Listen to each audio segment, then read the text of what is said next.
Hello viewers, welcome back to my channel.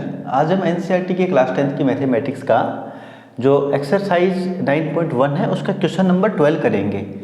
ये questions height and distance से related है, यानी ट्रिग्नोमेट्री का पार्ट है। क्वेश्चन नंबर 12 में क्या है? From the top of a 7 metre high building the angle of elevation of the top of a cable tower is 60 degree and the angle of depression of its foot is 45 degree. Determine the height of the tower. Tower की हमें height निकालनी। Question में क्या बताया गया है कि 7 metre ऊंची कोई बिल्डिंग है, ठीक है, और साथ में क्या है? The angle of elevation of the top of a cable tower is 60 degree. जो केबल टावर साथ में एक क्या दिया हुआ है? एक केबल टावर है। जैसे जो टावर होता है ना, वो बिल्डिंग से हमेशा ज्यादा ऊंचा होता है, ठीक है, याद रखना इसको। टावर और बिल्डिंग आप दोनों एक साथ बना रहे हो तो उस टाइम ध्यान रखना कि जो टावर की हाइट है वो बिल्डिंग से ज़्यादा होती है, ठीक है। तो इसको आप इस तरीके से करना। देखो यहाँ पे है आपका, ये है टावर, ठीक है, और ये है बिल्डिंग। ये बिल्डिंग बनाई मैंने। बिल्डिंग कितनी है? 7 मीटर ऊंची है, 7 मीटर हाइट की है बिल्डिंग, ठीक है। ये है बिल्डिंग, ये है आपका टावर, ठीक है। अब क्या कह रहा है? क्वेश्चन के अकॉर्डिंग चलते हैं। The angle of elevation of the top of a cable tower is 60 degree and the angle of depression of its foot is 45 degree. यहां से इसके केबल के टॉप पे ये जो एंगल बन रहा है, ये बन रहा है आपका 60 डिग्री का, ठीक है। ये लो जी, ये बिल्डिंग है, यहां से 60 डिग्री का एंगल, तो ये बेस हो जाएगा इसका, ठीक है। यहां से देखने पर, बिल्डिंग के ऊपर से देखने पर कितने का बन रहा है? 60 डिग्री का, ठीक है। From the top of a 7 metre high building, यानी 7 मीटर जो हाइट की बिल्डिंग है उसके टॉप से इस केबल टावर है उसका एंगल ऑफ एलिवेशन, यानी टॉप से एंगल ऑफ एलिवेशन ये कितने का बन रहा है? ये 60 डिग्री का बन रहा है, 60 डिग्री का। और दूसरा क्या है?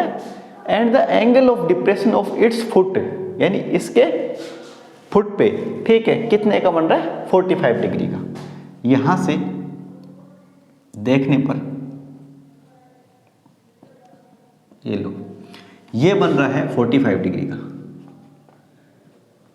जब एंगल ऑफ एलिवेशन की बात होती है तो वो हमारी आई लेवल है उससे ऊपर की तरफ देखा जाता है, और जब एंगल ऑफ डिप्रेशन की बात होती है तो वो हमारे नीचे की तरफ आएगा वो एंगल, ठीक है। यानी आई का लेवल होता है ये, इससे ऊपर की तरफ देख रहे हैं तो एंगल ऑफ एलिवेशन, और यदि डाउन साइड में देख रहे हैं तो एंगल ऑफ डिप्रेशन। तो ये 45 का था, ये इस बिल्डिंग के टॉप से, ये 7 मीटर जो हाइट की बिल्डिंग है इसके टॉप से नीचे की तरफ देखेंगे तो ये एंगल ऑफ डिप्रेशन बनेगा, और जब ऊपर की तरफ देखेंगे ये इधर इस टावर के ऊपर की तरफ तो क्या बनेगा? Angle of elevation. ये हमारा टावर है, ठीक है, ये 7 मीटर ऊंची बिल्डिंग, और ये इसका क्या हो जाएगा? बेस, ठीक है। यानी टावर ये खड़ा है, ये जमीन है, ग्राउंड है ये, ठीक है। ये हो गई आपकी बिल्डिंग, ये है आपका टावर। अब देखो क्वेश्चन में क्या पूछा है? Determine the height of the tower, यानी टावर की हमें हाइट निकालनी। क्वेश्चन में इसका नाम दे दो, पॉइंट्स जो भी हैं, A B C D E, ये 4 पॉइंट हो गए। अब ये 7 मीटर बिल्डिंग है, ये 60 डिग्री का जो एंगल बनेगा इसका भी कोई ना कोई लेवल होगा, यानी ये लेवल है इसका, यहां से देखेंगे, ठीक है, ये लेवल है। तो ये यदि मान लो कुछ भी सेंटीमीटर है, उतनी सेंटीमीटर की ये होगी, या जितने मीटर का है उतने मीटर का ये होगा। ये 7 मीटर बिल्डिंग है, ये इधर भी कितना होगा? 7 मीटर, ठीक है। अब पूछना क्या चाह रहा है? ये टावर की टोटल हाइट पूछ रहा है, यानी 7 मीटर तो ये यहाँ तक हो गया, यानी जो बिल्डिंग है उसके बराबर इस टावर को लेंगे तो ये 7 मीटर होगा, लेकिन इसके ऊपर वाली हाइट का हमें अभी मालूम नहीं है। हम क्या करेंगे? हमें ये वाली निकालनी है, इसको मान लो हम मानते हैं h, ठीक है। तो टोटल कितनी हो जाएगी? ये टोटल हाइट हो जाएगी हमारी 7 प्लस h मीटर। ठीक है, इसको जो ये बेस है इतना ही ये ऊपर है, यानी जो ए बी है इस वाले ट्राइंगल के लिए, तो जो ये डिप्रेशन का एंगल बन रहा है, ये लाइन है आपकी, ये ऊपर वाले के लिए ग्राउंड लेवल है। ठीक है, ठीक, ये है आपका हॉरिजॉन्टल लेवल। ये इस वाले ट्राइंगल के लिए जो ये नीचे है, ये 45 का बना है आपका एंगल ऑफ डिप्रेशन। तो जो 45 का बना है, इसी के इस लाइन के लेवल है, इस लेवल का लेवल ये होगा, यानी यहाँ पे ये बिल्डिंग और टावर खड़े हैं तो यहाँ पे कोई लेवल है, तो इसके पैरेलल ये है। जब दो लाइनें पैरेलल होती है और उनको ये लाइन काटेगी तो ये एंगल बनेंगे आपके अल्टरनेट एंगल। तो ये कितने का बन जाएगा? 45 डिग्री का, यानी ये 45 का है, ये ट्रांसवर्सल लाइन काटेगी इसको, तो क्या होगा? ये 45 का, ये 45 का। अब हमारे पास क्या है क्वेश्चन, ये तो 7 मीटर है, ये वाली डिस्टेंस निकाल लेंगे तो ये वाली आ जाएगी, ये वाली आ जाएगी, तो फिर हम ये निकाल सकते हैं, फिर इसको और इसको हम जोड़ देंगे। इस तरीके से इस क्वेश्चन को हम सोल्व कर सकते हैं। तो सबसे पहले क्या करेंगे, नाम दे दिया हमने A B C D E. ठीक, ट्राइंगल लेंगे, ये यहाँ 45 का, तो ये 45 अल्टरनेट एंगल बन गया। अब क्वेश्चन बन गया हमारे पास ए बी ई एक ट्राइंगल, दूसरा ट्राइंगल है ई सी और डी। ठीक है, तो क्वेश्चन में क्या करेंगे, सबसे पहले ये लिखेंगे A B in triangle A B E. A B E के अंदर क्या है, देखो ये निकालना है हमें। ये बेस देखो, यहाँ पे ये बिल्डिंग है, बिल्डिंग के साथ जो जमीन से बिल्डिंग लगी होगी या टावर लगा होगा, वहाँ पे 90 का एंगल बनता है। 90 के सामने ये हाइपोटेनस का काम कर रहा है, एच, यानी ये कर्ण का काम कर रहा है। ठीक है, ये थीटा है 45, ये लंब का काम करेगी, लंब जिसको बोलते हैं परपेंडिकुलर। ठीक है, ये हो जाएगा बेस इसका। ठीक है, ये बेस है तो ये भी बेस होगा ऊपर वाले ट्राइंगल का, यानी आधार। ठीक है, आधार। और इस वाले ट्राइंगल, ऊपर वाले ट्राइंगल के अंदर ये एच, यानी ये परपेंडिकुलर, ये 90 का बन रहा है यहाँ एंगल, इसमें ऊपर वाले में ये इसके पैरेलल है तो यहाँ भी 90 का बनेगा। ठीक है, ये 90 के सामने ये बनेगा एच, यानी कर्ण होगा। ठीक है, हाइपोटेनस। और ये होगा 60 यहाँ बन रहा है, ये होगा यहाँ पे इस साइड में एल, ये क्या नाम, पी सॉरी, परपेंडिकुलर यानी लंब। ठीक है, और ये बेस हो जाएगा इसमें। ऊपर वाले ट्राइंगल के अंदर ये पी होगा, ये एच होगा, ये बी होगा। नीचे वाले ट्राइंगल में ये बी होगा, ये एच होगा, ये पी होगा। तो हम लेते हैं ए बी को, ट्राइंगल ए बी के अंदर एक चीज़ ये गिवन है 7 सेंटीमीटर, ये फाइंड आउट करनी है। बेस पी बाई बी हो जाएगा परपेंडिकुलर बाई बेस। हमारे पास दो ट्रिक हैं, कौन कौन सी? एक है लाल बट्टे का, दूसरा है पंडित बद्री प्रसाद हर हर बोले।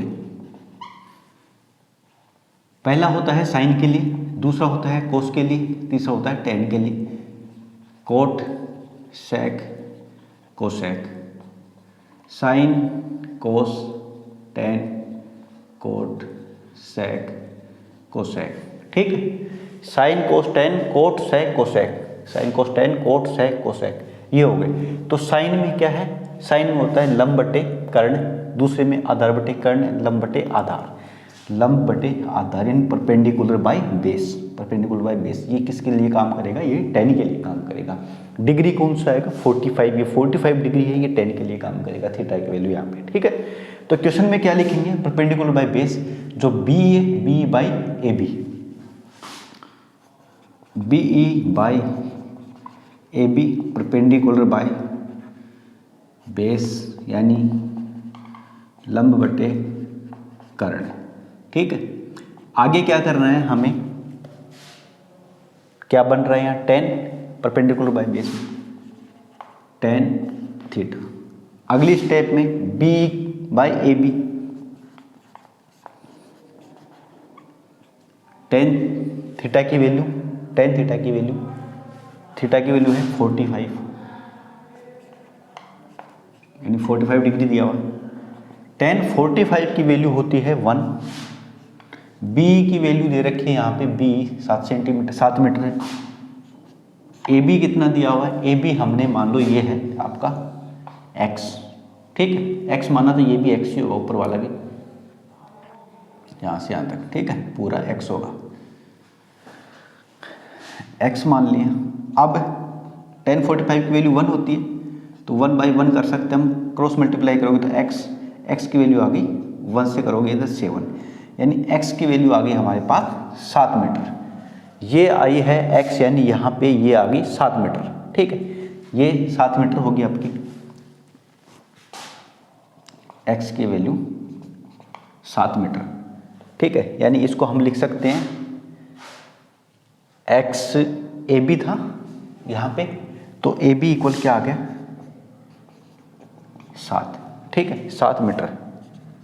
अब इस 7 मीटर को हम दूसरे वाले ट्राइंगल में यूज करेंगे तो ये वाली निकल जाएगी, ये निकलने के बाद इन दोनों को हम जोड़ देंगे तो ये हमारे पास टावर की हाइट आ जाएगी। अब दूसरे ट्राइंगल में लेते हैं, इन ट्राइंगल कौन सा है CDE, इन ट्राइंगल CD के अंदर क्या करना है, परपेंडिकुलर बाय बेस वही लेना है। परपेंडिकुलर क्या है CD बाय बेस, ये tan 60 यूज हो जाएगा यहाँ पे भी। ठीक है, परपेंडिकुलर बाय बेस ले लेंगे, ये परपेंडिकुलर, ये बेस, थीटा के सामने ये हाइपोटेनस, ये होगा परपेंडिकुलर, ये होगा बेस। तो परपेंडिकुलर बाय बेस में क्या है, परपेंडिकुलर है CD आपका, बेस क्या है CE, equal perpendicular by base लंब बटे आधार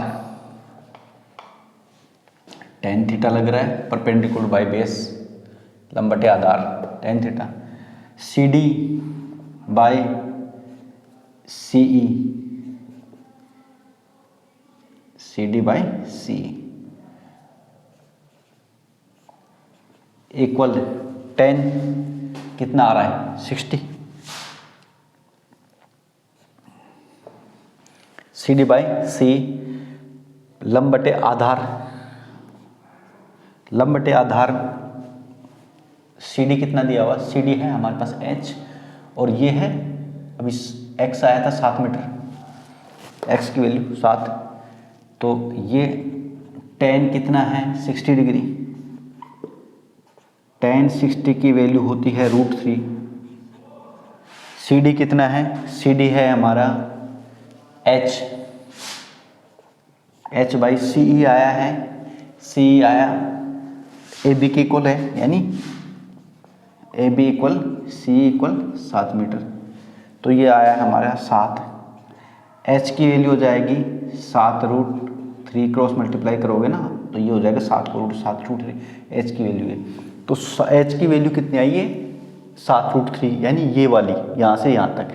अब हम क्या करेंगे, जो BD है, BD की लेंथ, BD क्या है, BD निकालना है हमें, टावर की लंबाई, BD क्या है BC प्लस CD, BC कितना है, BC है 7 प्लस ये आया है H क्या है, H बराबर CD बराबर 7√3। ठीक है, तो CD है 7√3, हम क्या लिखेंगे, इसको यूं भी लिख सकते हैं, इसको इधर ले आते हैं, 7 को कॉमन ले लेते हैं, √3 + 1, ये आ गया हमारा BD, ये होगा आंसर हमारा। यानी टावर की जो हाइट है, नीचे ये 7 मीटर थी, फिर टोटल इसमें ये 7√3 और जोड़ देंगे तो 7 ब्रैकेट में √3 + 1 इतने मीटर टावर की हाइट आ जाएगी। तो सबसे पहले तो आपको क्या करना है कि क्वेश्चन के अकॉर्डिंग डायग्राम बनाना है, फिगर बनानी है। फिगर यदि सही से अच्छी बन गई आपको तो क्वेश्चन आपका बिल्कुल सही डायरेक्शन में जाएगा, एक्यूरेट आंसर आ जाएगा जो आपको चाहिए। और यदि आपका डायग्राम फिगर अच्छे से नहीं बनती, ठीक है, तो क्वेश्चन आपका सही सेट होगा ही नहीं। अब यहाँ पे देखो डायग्राम बनाया मैंने, डायग्राम के बाद 2 ट्रायंगल बने, अल्टरनेट एंगल बन रहे थे, डिप्रेशन के अंदर अल्टरनेट एंगल बनते हैं, अल्टरनेट से वहाँ से बेस और परपेंडिकुलर जो भी कुछ उठाना वो उठा लेते हैं हम। उसके बाद क्या करना है, जो एंगल दे रखे हैं उन एंगल को देखते हैं कहाँ पे किसके साथ लगेगा। हमें ध्यान रखना है हो सके जब तक इसको sin tan में ही लेके चलना है, sin tan की जो वैल्यूज हैं वो मोस्टली याद हो जाती है हमें क्वेश्चन कर करके। ठीक है, ये स्टूडेंट्स के लिए बता रहा हूँ मैं, जो कंपटीशन के हों चाहे आपके एकेडमिक वाले स्टूडेंट्स हो 10th क्लास के, दोनों के लिए हैं कि हो सके जब तक क्वेश्चन को साइन और टेन में लेके चलो, वैल्यू आ जाएगी। बाकी यदि टेबल आपको पूरी लिखी हुई है आपके पास, आप बना सकते हो अच्छे से, तो बनाने का तरीका भी मैंने बता रखा है, वो भी आप नोटबुक में बना सकते हो, ठीक है, तैयार कर सकते हो क्वेश्चन निकालने से पहले। और नहीं है यदि बना पाते हो तो क्या है कि ये वैल्यू कुछ तो आप याद रखो, टेन की है, साइन की, ये मोस्टली क्वेश्चंस में आती है। तो इस तरीके से क्वेश्चन में ये वाला ट्रायंगल लिया हमने पहले, ये वाला निकाल लिया, एक्स की वैल्यू जो आई वो ये इसी का बेस होगा ऊपर वाले ट्रायंगल का, ये वैल्यू रख के ये एच निकाल लिया हमने, एच की वैल्यू इतनी आ गई। जो सी डी है, इन दोनों को बी सी और सी डी को ऐड कर दिया तो ये 7 ब्रैकेट √3+1 ये मीटर, आंसर इसका ये होगा, यानी टावर की टोटल ये हाइट इतनी होगी, ठीक है। इसको लिख सकते हो height of tower is 7 √3+1 metre answer. इस तरीके से आप क्वेश्चन को सोल्व कर सकते हो। Thank you.